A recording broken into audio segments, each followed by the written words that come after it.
Hi everyone, welcome to today's panel discussion on why second chance hiring is good for business and community. My name is Dwight Tostenson and I'm the CEO and co-founder of the Redemption Project. We partner with employers to provide inmates with mentoring opportunities while incarcerated and meaningful employment upon their release. Our goal is to reduce recidivism by eliminating economic inequalities for those touched by the criminal justice system. Thank you, panelists, for joining us today. Jeff, I'd like to begin with you.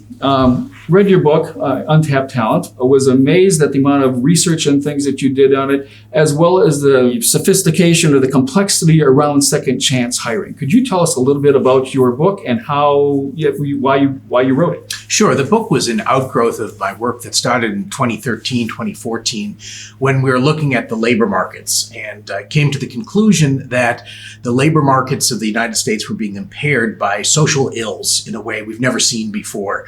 Long-term unemployment, the opioid epidemic, and the incarceration recidivism cycle. And so I saw this problem, and it was not just a social problem, it's really an economic problem.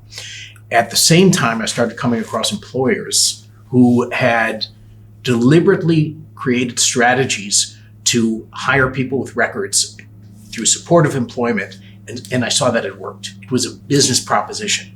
So I started sharing that. As the labor markets tightened through the last expansion, it became more and more relevant. And I realized that employers needed a guide because they should have a good experience with this. They have the opportunity to learn from the experience of others and make this a very, very viable talent pipeline. Wow, that's interesting. In your book, you identified 3 different models that the employers were using, some successful, some not so successful. Could you talk briefly about those? Well, one of the challenges is that so many businesses have tried second chance hiring people with records, and have not had a great experience. The first model I talk about is what I call the disposable employee model, where you're hiring someone to try to get as cheap labor as possible. You're taking advantage of tax credits and other resources, financial resources, but there's no real long-term investment in the employee. It's just getting the cheapest labor as long as you can. That's better than nothing. At least there's a step forward for people exiting incarceration, so I don't condemn that, but it's not really the optimal business model. More common is what I call the undifferentiated model.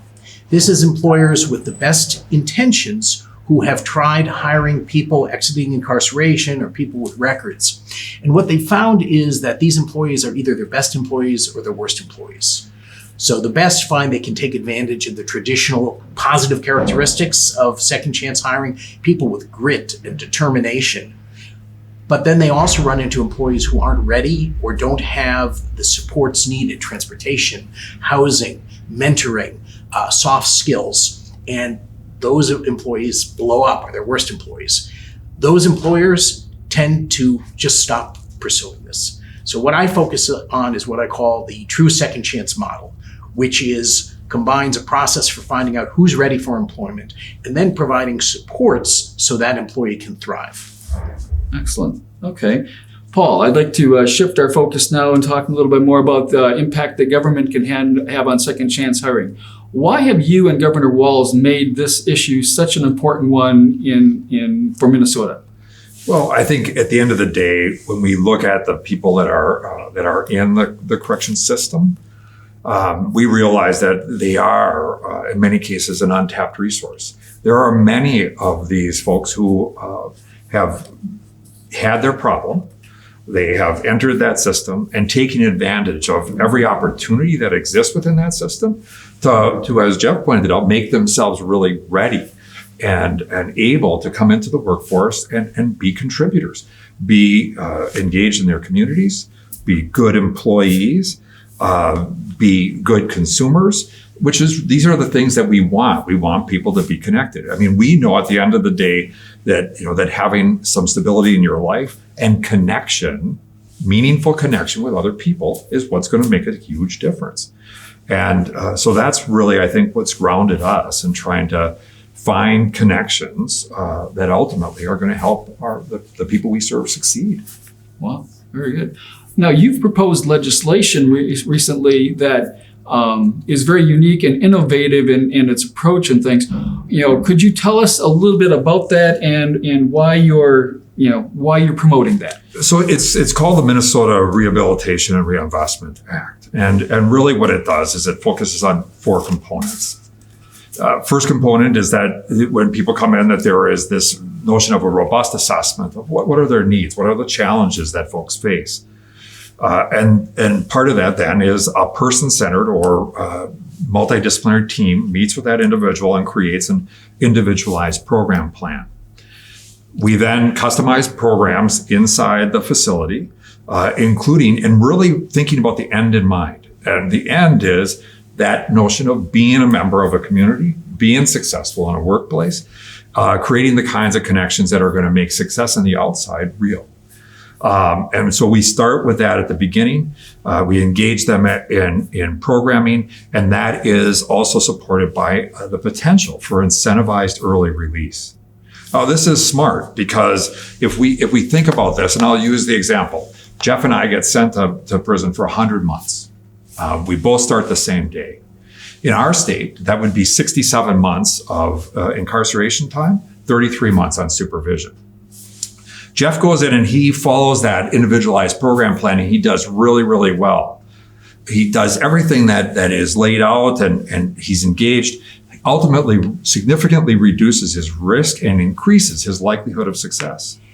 And especially that when we connect with community-based resources that can help support that transition and reentry into the community, that's when success is going to be even that much greater. And so what we do with Jeff is we incentivize him. Instead of being in for 67 months, he stays in for 50 months in this case. Because I didn't go with the program, maybe I even created some problems inside, I'm going to stay in for my full 67 months.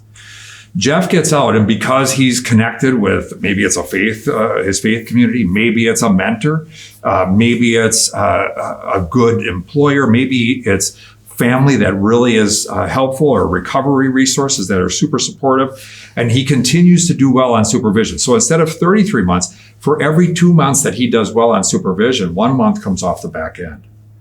So now what's happened is we've significantly reduced Jeff's engagement with the system. And what does that do? It ultimately creates the resources and capacity for probation, for other types of resources to be applied to me, because I'm going to be far greater risk. I'm going to need more help.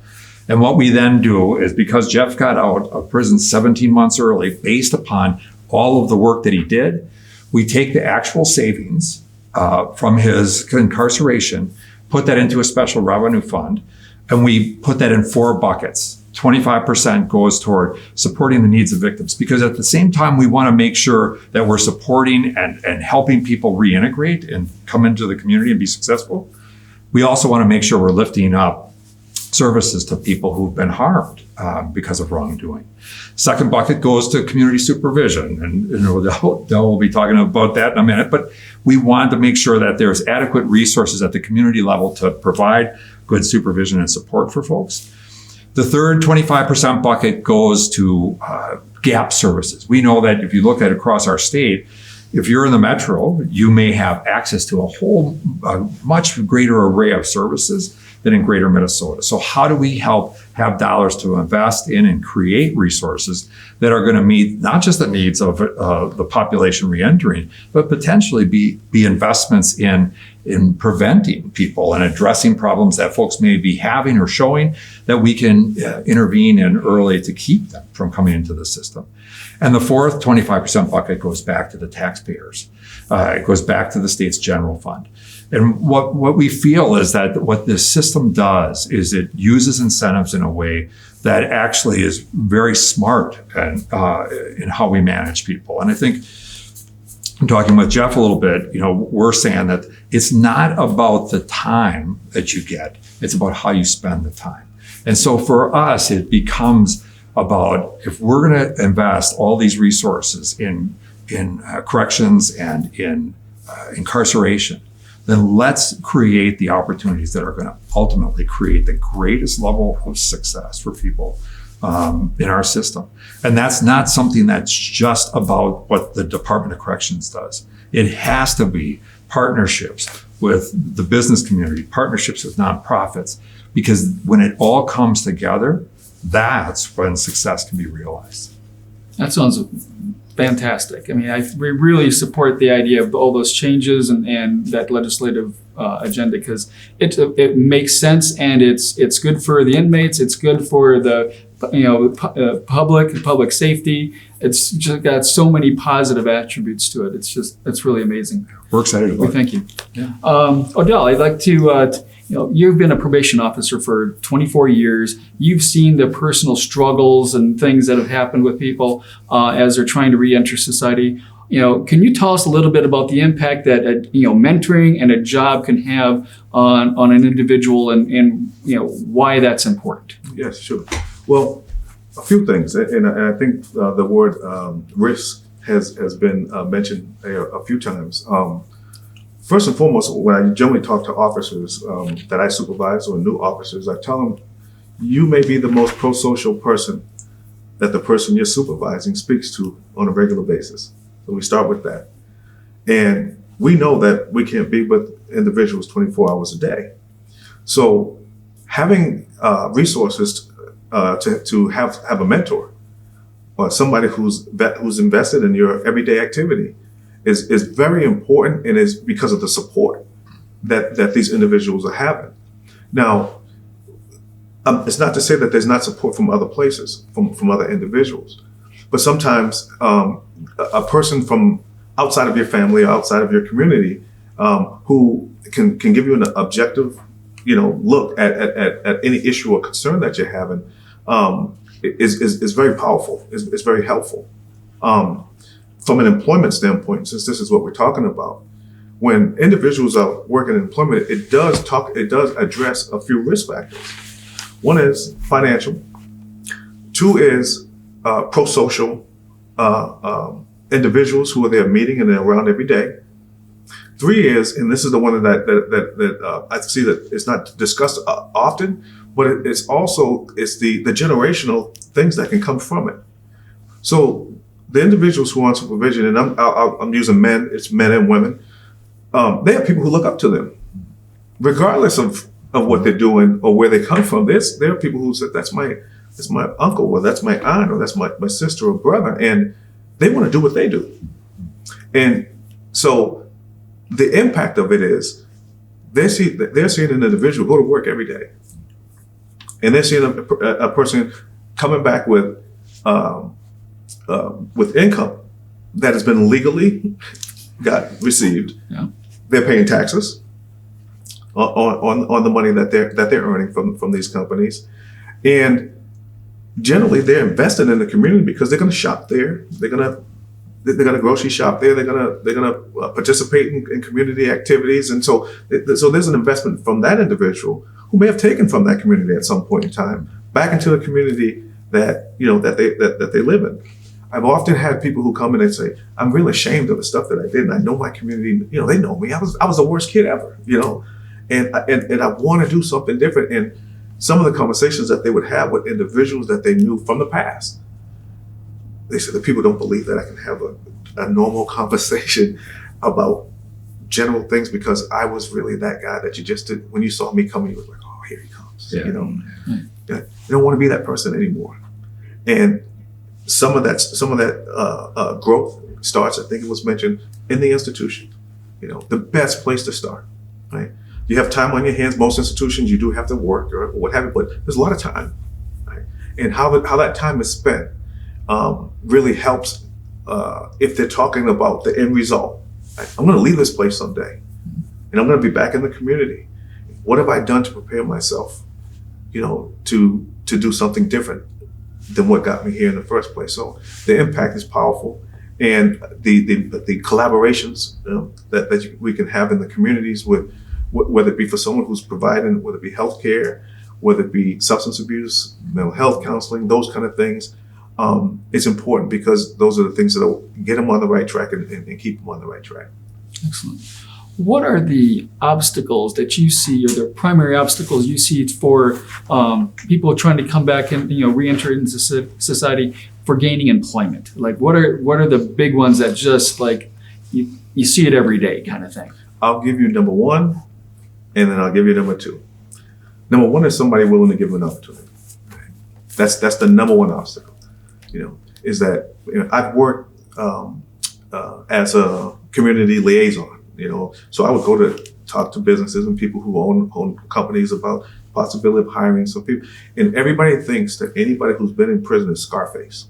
They're the worst person ever. Right. So most of it comes from documentaries and movies. So documentaries about people getting out of prison doing really well don't sell. So they go to the worst prison and they talk about the worst conditions and they talk about the worst, And so many times the vision of the person that they're going to meet coming out of prison is from the documentary that or Shawshank Redemption. Right. So sometimes it's a matter of introduction. We've literally brought employers into the prisons so that they can meet these individuals, sit down and talk with them, and humanize these people who, there's all they know is what they think and what they may have heard. And so sometimes it's a matter of getting an employer to see that, hey, this is a real person who has a family just like you, who can carry a conversation with you, who've made mistakes, a mistake or some mistakes, right? And they put the work in. They have documented hours of their work that they've done while they're in the institution. They have certificates. They have these things that show that they were committed, even when they didn't have to be. Right? You're in an institution, right? That you don't have to do anything that you don't want to do, right? But they've committed and they've done that, and sometimes it's for years because sometimes they're long incarcerations. So that's the first one, as far as with employees, just getting somebody to give you the yes, and I have confidence that you can come in, you can do this, and sometimes too, I mentioned to officers, hey, you may be the most pro-social person that they talk to in the beginning, and you may also be the advocate. Right? So we get the information about how they did while they were in the institution and the things that they've done. So we have the responsibility when we can to advocate for individuals who are coming back into the community with employers, and to help them to see these individuals as viable, positive individuals who have something to offer, to their businesses. Real quick, and you've referenced this a couple of times, and it's like pro-social. Not everybody, that's people outside the criminal justice system may not know what that means. Could you really briefly explain what that is? Sure, and I'll give it to you in a nutshell. Pro-social people who are doing positive things, people who will give you positive advice, the right advice. When I say pro-social, generally what you have is people, if they've been incarcerated, they've been around. A lot of times people who are not going to give you the right advice. And I often tell people when they come out, hey, whatever you left behind when you went to prison is still out there. Now, whether you go back to it or not, it's going to be really important to where you end up this next go around. Sure. So pro-social people, individuals who have your best interests at heart. That would be the best. Perfect. I appreciate you clarifying what that is, because I know some of our viewers may not know what that is. Jeff, coming back to you, in your book, you talk about the relationship between, government, nonprofits and business, and how that all can work together. Can you explain why that's important, how you see that developing, and how that impacts the different models for reentering and building, second chance hiring models for employers? Yes, I think it's important to understand just how badly we've done in this country in reentry. People exiting incarceration tend to go back in. Within 5 years, more than 3/4 are rearrested. So we are failing, we're wasting talent, we're wasting lives of human beings. So there's complexities. If there's a reason we failed, it's because this is a complex issue. And you need, first of all, as Odell referenced, a willing employer, someone who's willing to do it, but also needs to be educated about what's involved and the investment involved. And that investment is often in building relationships with government officials, whether in correctional facilities, whether probation or parole officers, who can help prepare candidates for employment, make sure they are ready Again, to something Odell referenced, the weight of the criminal justice system on certain communities has been so great that there's been a loss of mentorship. There's been a loss of role model. And so it's very difficult if you have not had that kind of experience in your life. I learned how to show up at time, navigate conflict at work because my father helped me. Not everyone has that opportunity. My father was employed his whole life. So you have to understand that there are going to be gaps in these employees and people who need to make up the gap. And so government can play a huge role in that. Hard skills training, soft skills training, and mentorship. Nonprofits play a particularly critical role. In the models I talk about, often nonprofits are not only there in terms of preparing a candidate, but ongoing support. Providing help with transportation, mentoring, life challenges that come up. And critically, in terms of this model, they are also typically the talent agency. They are the screen that lets employers know who's ready for employment. And so you reduce the risk of hiring from this pool because you have someone who's already built a relationship. And very often the government can play this role as well, but nonprofits tend to be better positioned to support over a period of 6 months, year post-release. Okay, so there is a role for each of those units to play. Okay, makes sense. Paul,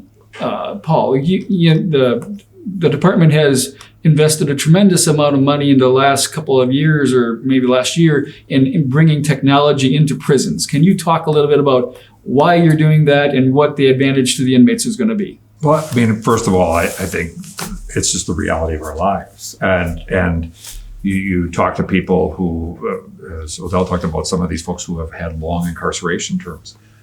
The world changes very quickly. You go to some town that you haven't been to in 4 or 5 years and you drive into that town. And even in that period of time, things have changed dramatically. Then think about technology. And for many of us, people middle-aged like me, we saw cell phones become something that only the richest of the rich had, to now it's almost an everyday occurrence for everybody, for most everybody. And I think those realities are something that we have to reflect inside. Now, we have security issues, but ultimately we think we can create the kinds of partnerships with outside folks, whether that is higher education institutions or training opportunities, as well as nonprofits, to be able to create some connections, use the tablets to create some of that pro-social connection, to deliver content to these folks and see how they respond. And ultimately, we want to make sure that as we talk about what happens in terms of the community and its needs from a employment standpoint, if there's a need, can we help create training programs that might, whether it's energy sector, manufacturing, or whatever it may be, we can create those type of training experiences and then use technology to connect on the outside or to aid that in the training for these folks. And so it's a real opportunity, I think, for us to do this, and it has to be done smartly and in line with security kind of protocols, but it can happen. And I'm going to jump in also and say that when people hear technology or technology training in prisons, they tend to think, well, you're trying to make people programmers. And yes, that's a viable, but the reality is manufacturing today is technology-based, just about every job. How do you apply for a job? It's not a paper resume anymore. Right. And if you've been away for 10 or 15 years or longer, these are all tools that you don't have, you may have no familiarity with, no experience with. So this is really a critical gap that's being addressed here in Minnesota, which is terrific. Are you seeing that same kind of innovation going on across the country, or is Minnesota kind of leading that a little bit? I would say Minnesota is, and particularly the legislation that I'm hearing. When I heard Paul talk about that, I'm thinking, wow, this is fantastic, and balances out the needs of taxpayers, the needs for freeing up resources for people in the system who need greater resources and greater attention, and taking the burden off of those who are ready. All this to me is encapsulated in smart justice. And I would absolutely say Minnesota is in the upper tiers of making strides and getting this done. Well, thank you. Odell, I know there's businessmen out there going, I wouldn't mind hiring somebody, that's been incarcerated, but, what kind of accommodations are they going to have to make if they hire somebody that's on parole? They're going to have to, what do they have to do? What kind of obstacles are they going to have to overcome or whatever when they hire somebody that's, on parole? Well, I'll say some and none. So it's going to depend on the individual. I think it was mentioned earlier, we do what we call a post-conviction risk assessment. So we're assessing the things that are needed for individuals individually when they come out to see if there are what we call risk factors or dynamic risk factors. Whether it be employment, whether it be socially, whether there's some assistance needed in that area. Chemical dependency issues may have been in the past, but something that you need to keep an eye on. Mental health issues. Sometimes it's none of those. They don't have any dynamic risk factors. They have a car. They have support. They have their I-9 requirements. They have a birth certificate. Those are some of the things that put people in position to move right along. And in some cases, some may have one risk factor. Some may have multiple. And so for us, it's, again, I think it's mentioned, many of those factors that we address are not addressed. We're probation officers, right? So we kind of wear two hats, right. So we're dealing from a standpoint from a criminal justice, monitoring, making sure you're not going back to, to some of the old things or some newer things. And we're also saying, hey, we are here to help and support you to move into this pro-social lifestyle. And most of the help that we get to address those factors are collaborations. It's there are organizations who may provide, as was mentioned earlier, services for technology. There's places that will say, I have no idea how to use a computer, don't know how to turn it on. Okay, well, this organization has an introductory program for free, right? It's in the community. I'm going to make a telephone call for you, and this is who you're going to communicate with. And they're going to show you how to turn on a computer. They're going to show you how to download documents. They're going to show you how to create a resume. And then in some instances, it's like, you have a child at home? Yes. How old is he? 15. I guarantee he can walk you through this whole thing. Exactly. Because he or she has been doing this since they were in grade school, right? Exactly.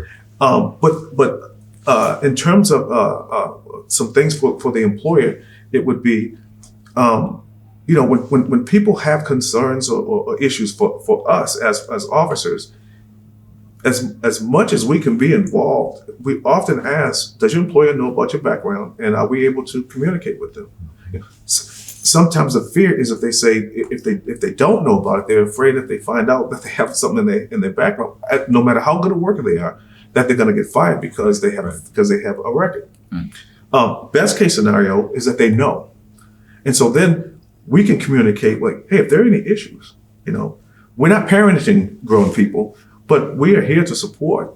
And if you start to have some issues with accountability, with being on time, with tardiness or missing work, no call, no, please call us so that we can kind of check in and see what's going on. So you actually are a resource for the business. Absolutely. Even better than an employee that isn't. They can call you and say, "Hey, Joe's not showing up." That's a factor that often that I would push with employers when I was trying to get them to give our clients an opportunity, is that if you hire him, there is no you hired a person without a mentor or somebody who's definitely invested in this person's employment and what they do. You hire my guy. Or the person or this woman who's coming through our organization. If you have concerns, you can call me, and I can go and I can sit down with them and we can deal with any issues or concerns. Most employees they don't want to train somebody and fire them. No, that's the cost. Right. And employers don't have to wait for you to call them. One of the things that I think is valuable, if you hire someone with a record who is on probation or parole, reach out to the chief probation and parole officer of that jurisdiction.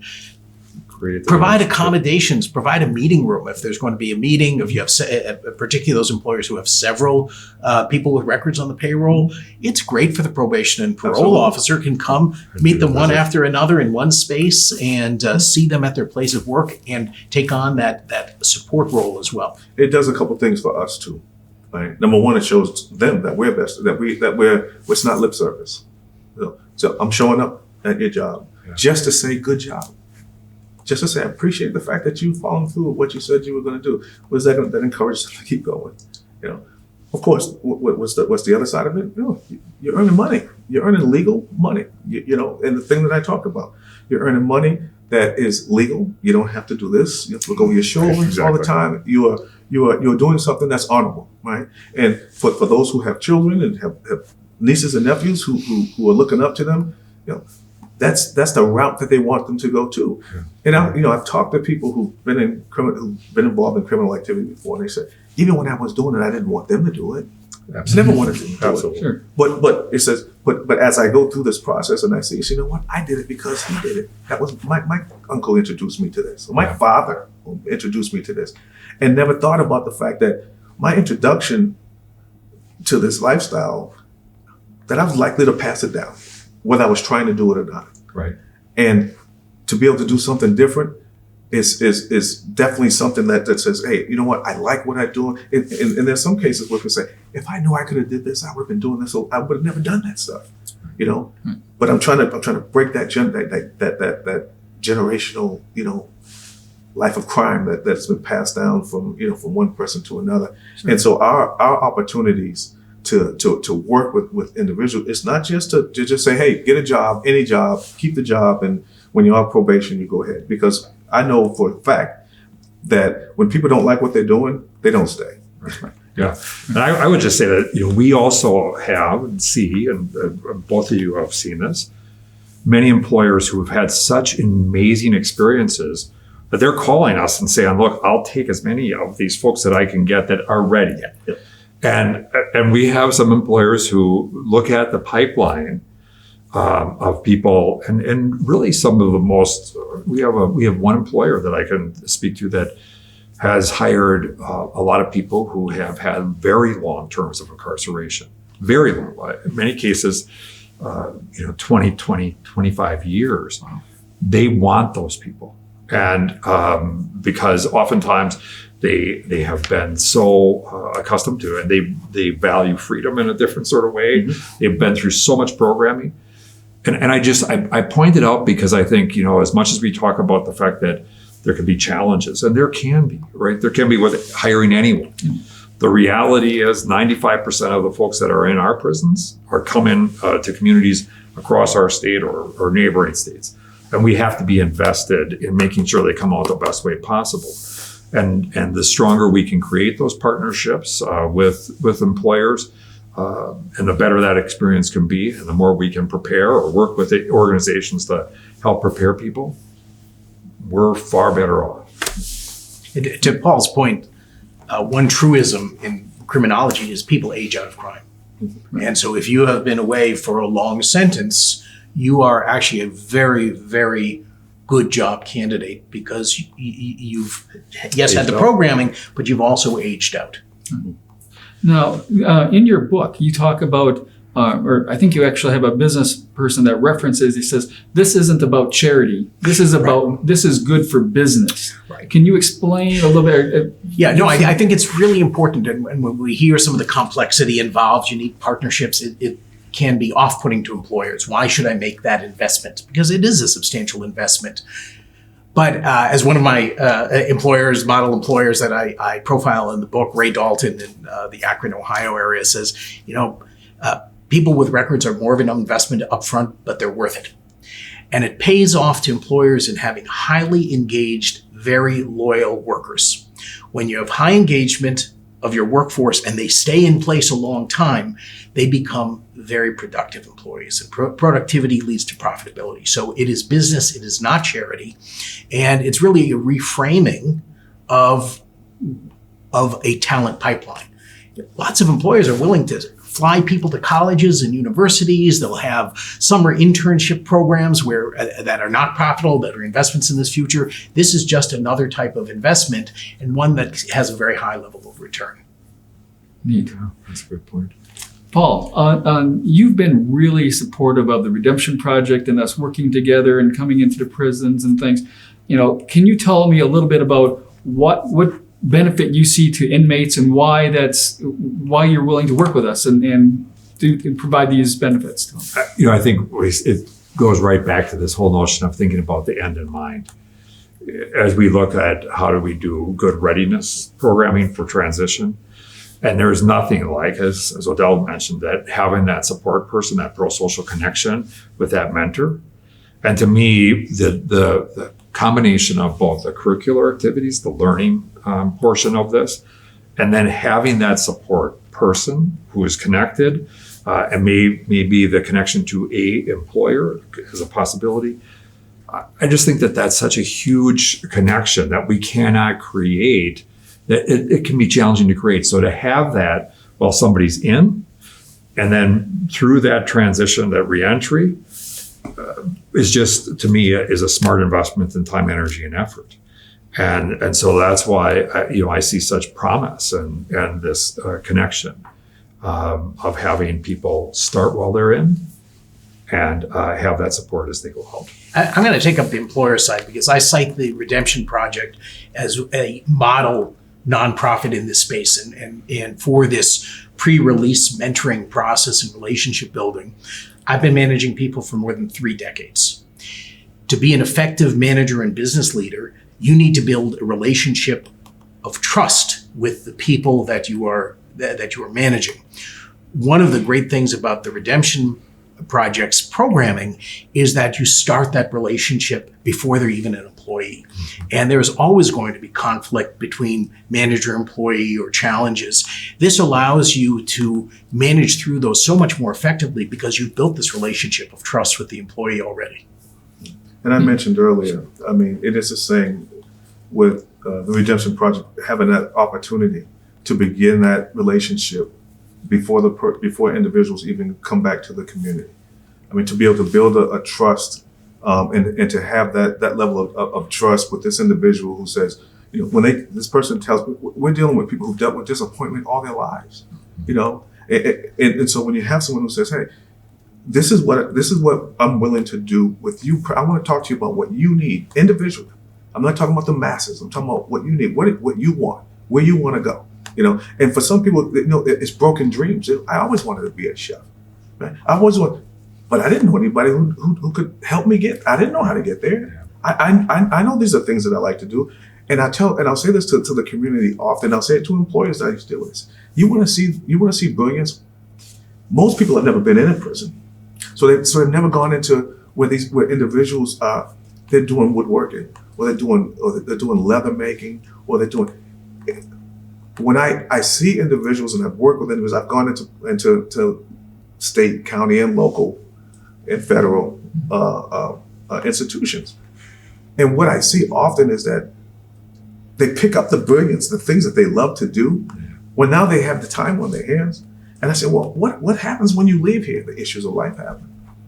I get back with the same people. I have to go back to the same environment. I don't have the luxury to move outside of the area where, so then what do you have to do then if you don't have the finances to move to the suburbs because you're a city kid and you've always been, and what's there, the things that have dragged you down are still there and they're going to be there.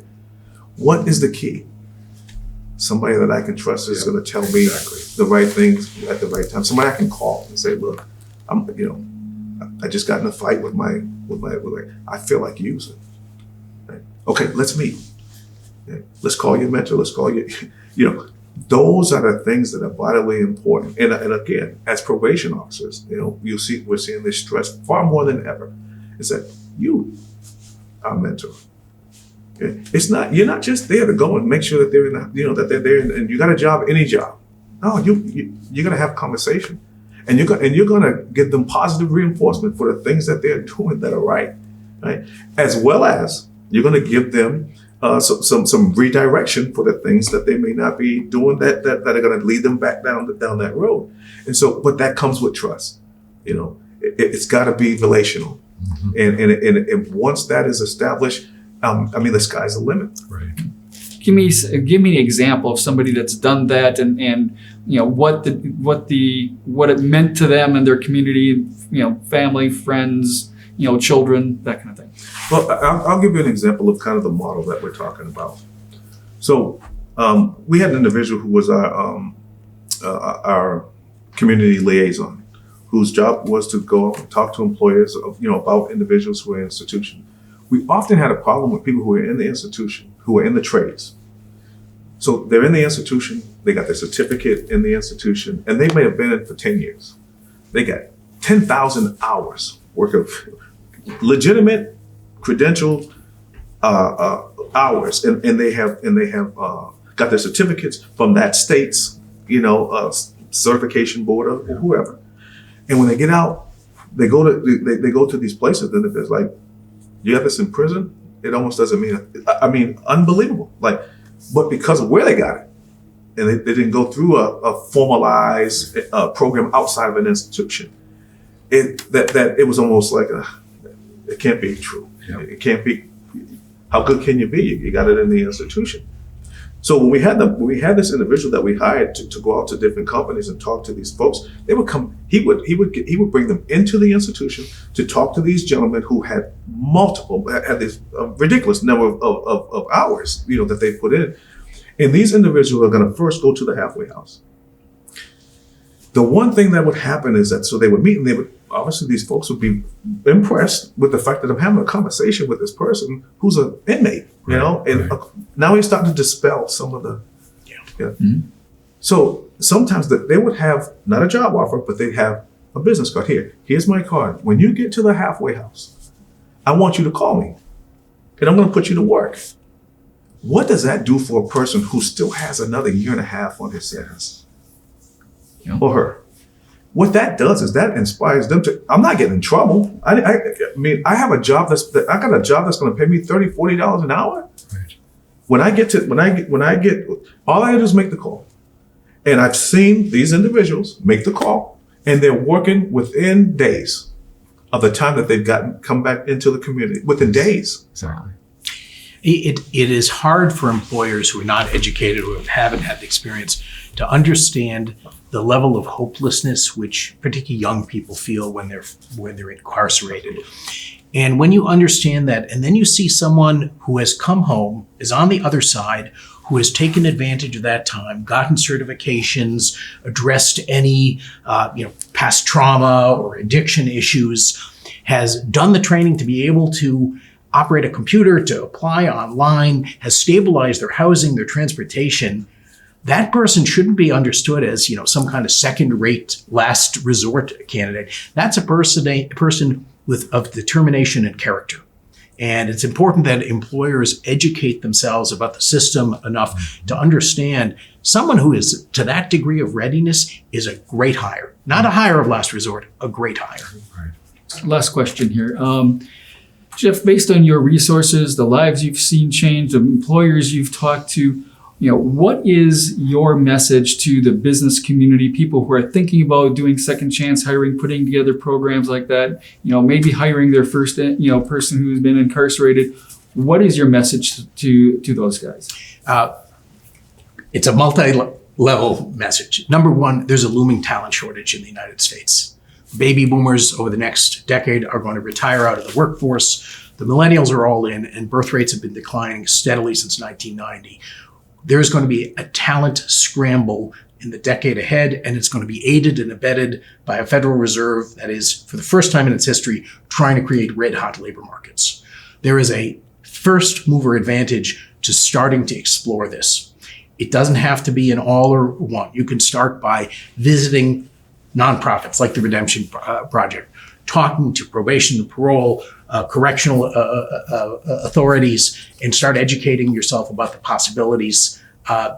You can get educated about what it means to have a felony record. Start by looking, giving real consideration to second chance hires. Look at their record, look at what it means, and understand how they got involved in the system.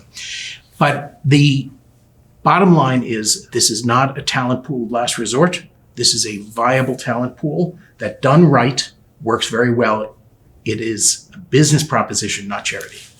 I want to thank our guests, Jeff Krasinik, Commissioner Paul Schnell, and Odell Wilson for joining us in our discussion today. For information about Jeff's book, Untapped Talent, or to learn more about second chance hiring and mentoring with the Redemption Project, please visit our website at redemptionproject.org. Thank you. Have a great day.